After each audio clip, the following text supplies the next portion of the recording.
Welcome to 28 Days and Beyond, where we reflect on our history, our heritage, and our culture in our own authentic voice. And I'm your host, Alexander Evans, with my co-host, Amari Johnson. What's going on? We're going to talk about black women in advertising. All right. When you hear that, what comes to mind? I think of Jet. You know what part I like about Jet? Don't tell me page 38. Oh, there it is, man. Man, I was like, will I ever meet her?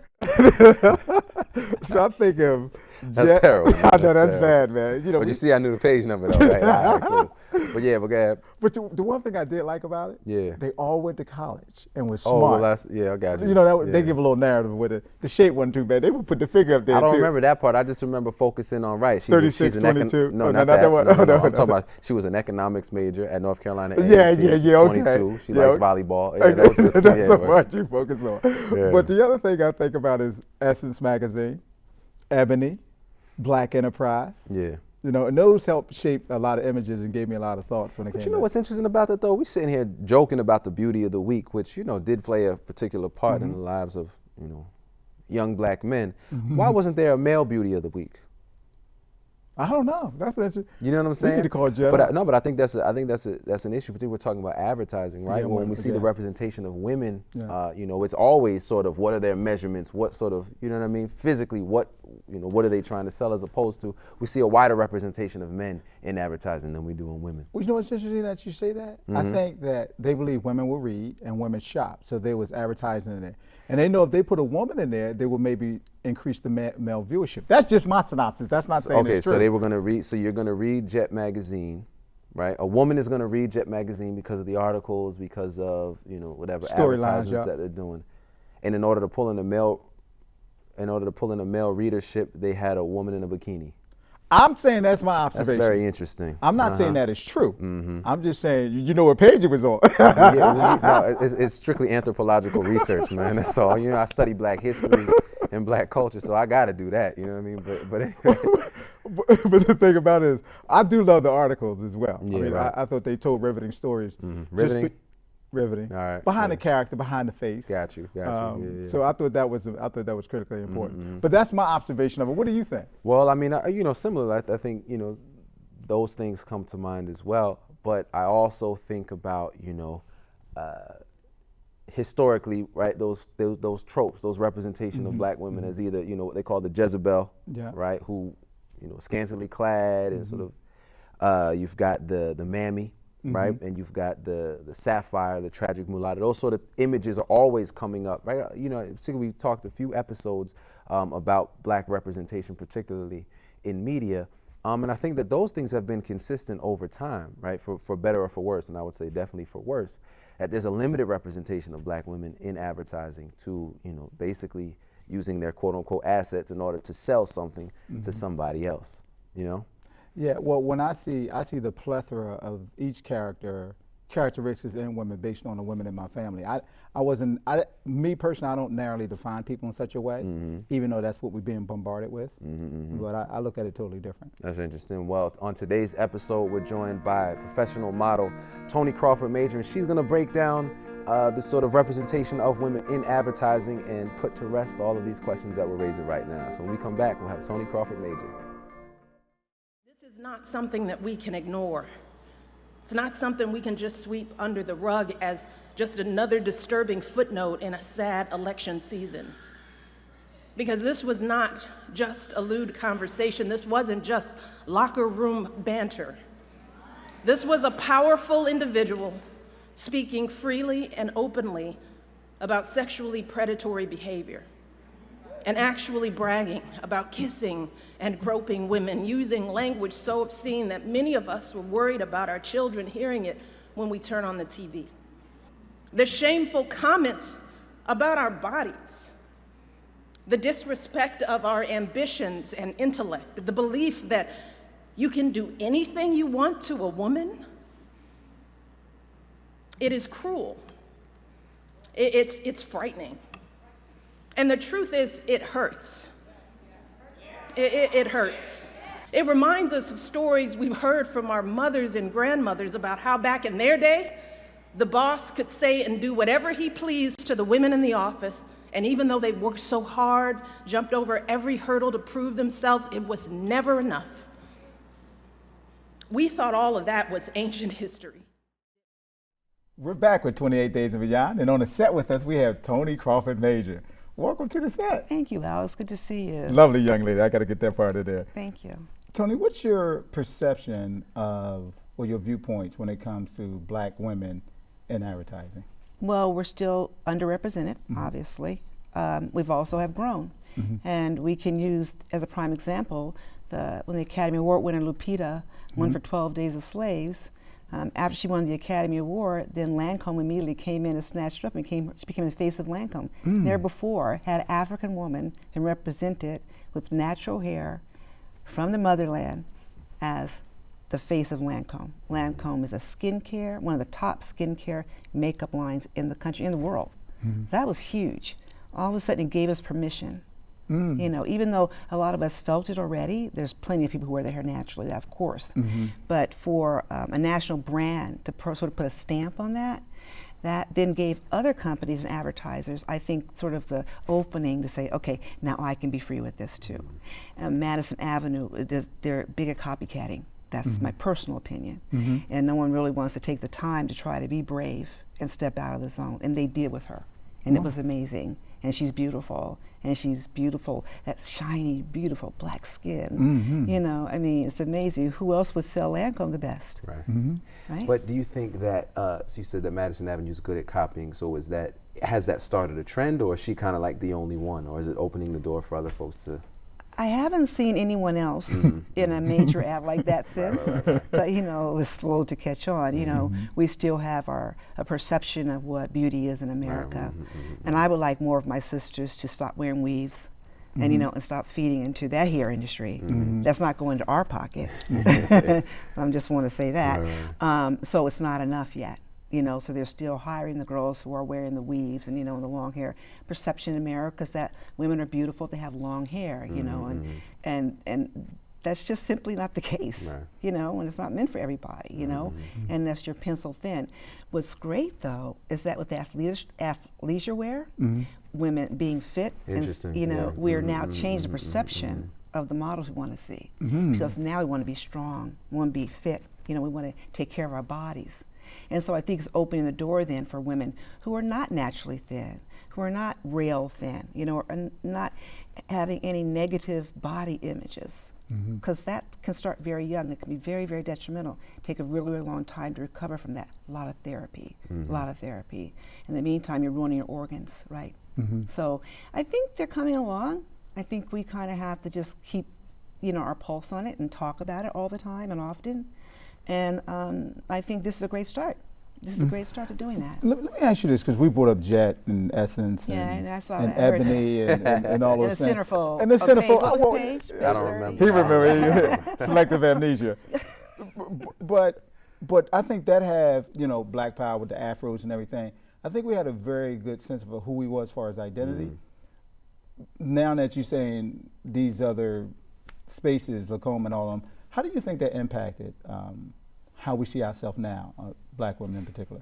Well, again, anytime you can see yourself in a positive light, I don't care who you are, it's going to have a positive impact on you. And now we have to make sure we take care of the next generation, right? So it's not necessarily about where we are now, it's who we're affecting going forward. And when I see young girls and they come to me and I'm doing a show or I'm doing, you know, modeling makeup or whatever, you know, for a skincare line or something, and I see their eyes and they're looking up with me and, you know, looking up at me, and they're just like, you know, you can just see the admiration or adulation in their eyes, and it encourages me, because I want them to know that, you know, it's okay to be natural, it's okay to be yourself, you know, you don't have to buy a weave and put some money in some other people's pockets, because that's what's happening. And it's not, there's nothing wrong with the weave. I mean, get them in the industry. You know, we're wigs, weaves, you know, all day long. You know, it is what it is, right? Because we are selling a product, and we are selling, and we are making sure that people want to buy that product. So I get that. I just want the young girls to feel better about themselves as they naturally are. Now, you mentioned the weave. Or what are some other ways that you've seen the detrimental ways that black women are represented? Well, of course, we'll go back to the jet. And, you know, I guess skin will always sell. You know, I like to see now it's more healthy skin. You you know, we've kind of gotten morbid a little bit. I hate to use the word, but I don't know any other word to use, you know, in the sense that, you know, women younger and younger are changing their bodies. You know, they're getting implants, you know, they're getting Botox, they're getting butt lifts, they're doing all this without no knowledge of how you're going to age or what's going to happen to your body going forward, you know. Literally, God gives you everything you need from the very beginning to be who you are. You just take care of it, you know. Go to the dentist. Wash your face. You know what I mean? It's real hygiene, basic, right? you know, right? You know, apply some moisturizer. You know, those are basic things. You know, it's like I often joke with my daughter about, you know, that jar of Vaseline that's in all black people's cabinet. You know, and I went to her house in Brooklyn, you know, one time, and I was like, "Where's the Vaseline?" And she was like, "Mom, what's up?" You're black. I'll give you Vaseline in the cabinet. You know, so, cocoa butter. Yeah, cocoa butter, Bonds. I mean, come on, like those are household names for us, right? And they were for us even before we saw the images of ourselves, because it was about us taking care of ourselves, taking care of our bodies. And I just would like for people to kind of slow back, just push back a little bit on some of the plastic surgery and just be a little bit truer to who you are. And it was interesting, as my work at QVC, a lot of the models there are very natural, very, very natural. In fact, you know, one of the reasons why I'm able to work there is because of my naturalness, who I am. You know, giving myself and others permission to not dye your hair. It's okay, just to go with the crown God gave you, and take care of that. And that's really positive to me. And we get reaction from that. The designers tell us, we know, you know, if something they don't like, something they do like. Of course, you don't want to hear what they don't like, but they'll tell you, because what are they doing? They're selling a product, you know, to millions and millions and millions of people, millions of units of product. So that's on you to make sure that you're doing your very best to represent that product as well. We're here with Toni Crawford Major at 28 Days and Beyond, and when we come back, we're going to dig a little bit deeper. One thing that all black girls have in common is hair stories, so here are some of ours. I've had my hair like this since I was about 14. A lot of people were like, "Why are you wearing your hair like that?" And I was like bullied by the kids for that reason. I went to school and the white kids would not stop touching my hair. The dolls that I had growing up had straight hair, and little black girls on TV had straight hair. I internalized those subliminal messages because I didn't see myself the way that I wanted to. I had no idea that people had so many strong opinions about my hair. You know, I'd be walking down the street and somebody say something and be derogatory, and I'm just like, well, why are you so concerned about what I have and how I rock my hair? They kept asking me why my hair looked like the way it did, and why my hair wasn't thin, or why it didn't, you know, blow in the wind. Why were my puffs so puffy? In middle school, I started wearing it out, and then I felt like it was too poofy and big. So I started chemically altering it. We're back with 28 Days and Beyond, and we're going to dig a little deeper with Toni Crawford Major. Toni, are black women valued in advertising? To some extent, more so than in the past. I've been at this game for a while, so I definitely have seen some changes, yes. I think, first of all, we have to value ourselves. That's really, really important. And we have to know when to say no. I've turned down jobs because they didn't value me. I won't do any ads where cigarettes are involved. I never have. I've always turned them down. I know it's not the popular thing to turn a job down, especially with, you know, the starving artist, so to speak. Because believe me, you know, you're in this world, you're in this gig long enough. You know, you're gonna have some months where you're starving, unless you find somebody to take you out to dinner. Sometimes that's kind of easy to do. So anyway, but I think we have to value ourselves. We have to say what we're not going to do.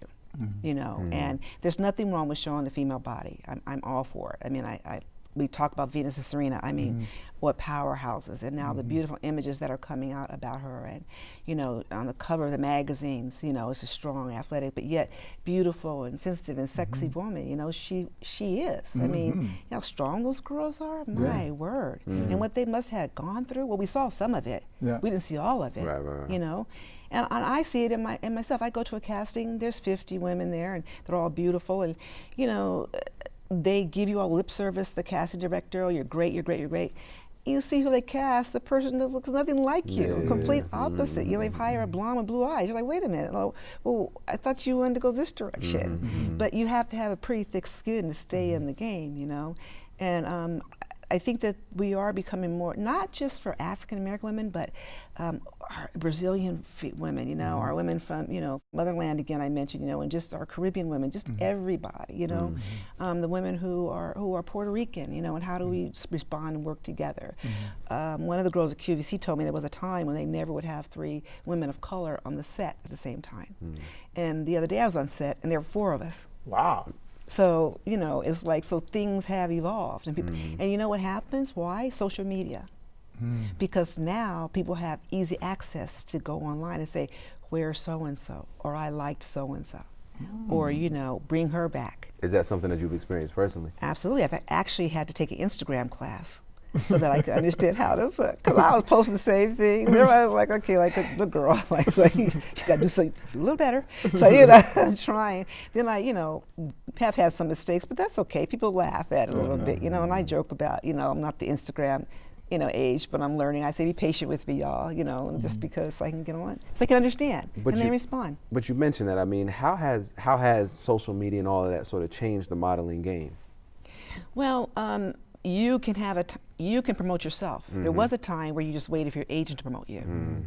A part of the Instagram game now is you promote yourself. There are people who have product they want to sell. They're now following you, and I'm getting more of those followers. You know, so you know, and people who are stylists or that kind of thing. They're starting to follow me. So, you know, soon, hopefully that turns into some jobs, but you don't know, it doesn't matter. And it's international. It's not just Philadelphia, it's not just local. It's not my hometown of Denver where my family's watching. You know, I'll crowd around the TV to see Toni on TV. Sell, Toni, sell. But how is that different from, you know, a sort of traditional modeling job? Well, you would go, your agent was the one promoting you. And so your agent was the one who had direct connection with the product or the advertiser or the advertising company agency that represented, let's use Ponds, okay? So there's layers, right? So first you have the product. Then the product hires the agency, ad agency. The ad agencies hires, go to the casting directors, and they go to the modeling agencies. So you had to wait and weed through all of that before someone got a chance to see you. Now you can take your own images, you control your own images, you control what people want to see about you, and you can post that. And you can get a response. And you can go on right before you're on air and say, hey, I'm gonna be on. Like this morning I did an exercise, you know, modeling, demoing exercise equipment. And I could go on and say, hey, I'm gonna be on such and such, you know, tune into QVC, you know. I say the Q, watch the Q. The Q, you know, that's the industry lingo, the Q. That's what I use. It seems to work for me right now. They haven't told me to stop. Maybe they will now. No, but no, actually I've done a couple of videos for them. I did a series of Beauty at Any Age, and there was 4 of us, and there was a girl who was 20, someone in her 30s, a woman in her 40s, there's me who's 60, and another one was in her 70s. And that was pretty cool. So that was 5, huh? Here's 5 of us. That was cool. And we talked about the ever-changing beauty at any age. Wow. So that was kind of fun. Yeah, definitely. You know, it's interesting. You're right. Based on your image, based on your person and your being, are you starting to see that people being more comfortable, people like seeing us in a multifaceted way? Absolutely. Yes, people, and you know, and I've had women say to me, you know, they say, because of you, you know I can wear this. Because of you, I can do this. That's interesting. You know? Yeah, you know, I never thought that, you know, I felt like after I got to a certain age, I was supposed to button up, you know, and, you know, not let loose, not learn how to do dances I still haven't learned how to do really well, but I try, right, I get it going, I do the best I can, you know, but so, you know, I mean, it's just, that's what I mean about giving yourself permission. You know, this is a life, it's a wonderful life you have. You know, God has gave us amazing abilities, and we're bright, we're beautiful, you know, we're fun, we're smart. I mean, so many things. So just do it and go have fun. Not to coin someone's phrase, but it's true.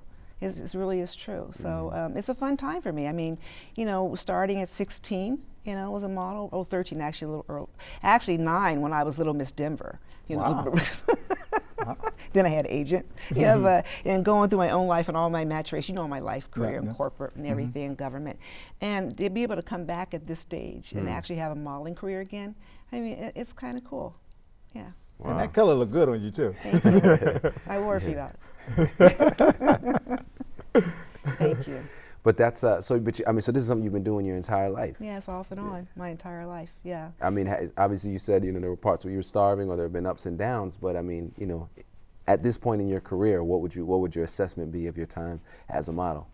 But pretty amazing, actually. Yeah. I mean, I may not be known on the world stage, but it doesn't matter. You still get paid. Mm-hmm. So it doesn't, and that's a lesson to everybody. Yeah. I mean, you don't have to be the one that's being followed around by the paparazzi to still make a living. Mm-hmm. To still make a good living. I've done other things. I mean, like fool you. I mean, I've always kind of had one toe in. Gotcha. But I was a stockbroker. Mm-hmm. I worked for 2 governors in the state, Pennsylvania. I've done a lot of other things. So. Again, now in my retirement age, I'm getting there, to be able to fall back on something that I love, and for me to be recognized as a marketable image. Mm-hmm. Yeah, I think it's great, and so I think I just encourage everybody. First of all, you got to go with your passion. Yeah. I mean, at the end of the day, as my sister said, she goes, you know what? The one thing that's great for you is that you are feeling and using your passion. Yeah. And sometimes it's exhausting. 2 o'clock in the morning is not fun to go to work when everybody else is asleep. Because people don't realize QVC is 24 hours. Right. They tape you. No, I don't tape you. I'm there at 3. I literally wake up like that at 3 o'clock in the morning, like that. So, that's not always easy. Yeah. But, when you like what you do, it doesn't feel like work. And that's the truth. Well, that's it. We want to thank you for joining us on 28 Days and Beyond. Thank you for having me. And when we get back, we'll have our final thoughts. Why my hair was different than theirs. We had our mother, and she was this very strong figure. She was our inspiration and our role model, and she had a huge afro, and she always wore her hair natural. I loved the Fugees, and I loved Lauryn Hill, and that was the first woman I had seen with locks, and I thought, whoa. She looks so beautiful. I feel like my hair is a true expression of my personality now. Transitioning into really becoming in love with all of me, and that included the texture of my hair. My hair is huge. I just feel protected because it's so big, so people can't come so close to me. I feel really confident about who I am and really resolute in my beliefs, but I do think that embracing my hair was kind of the first step. I used to be afraid of being too big and being too seen, and now I'm not. We're back with 28 Days and Beyond with our final thoughts. Yep. So what things came to mind as we had Toni Crawford Major in the segment? Oh, I mean, so many things. I think it was really, one, to see the longevity of the career, how things have kind of evolved, and also how there's still a lot of challenges that we have left to face. I mean, nothing that we weren't, we didn't have a suspicion about, but to hear from that insider perspective, I think really sort of clarified some things. What about for you? You know what? They had a saying, blacker the berry, the sweeter the juice. You know what I'm saying? Darker the flesh, the deeper the roots. All right, go ahead.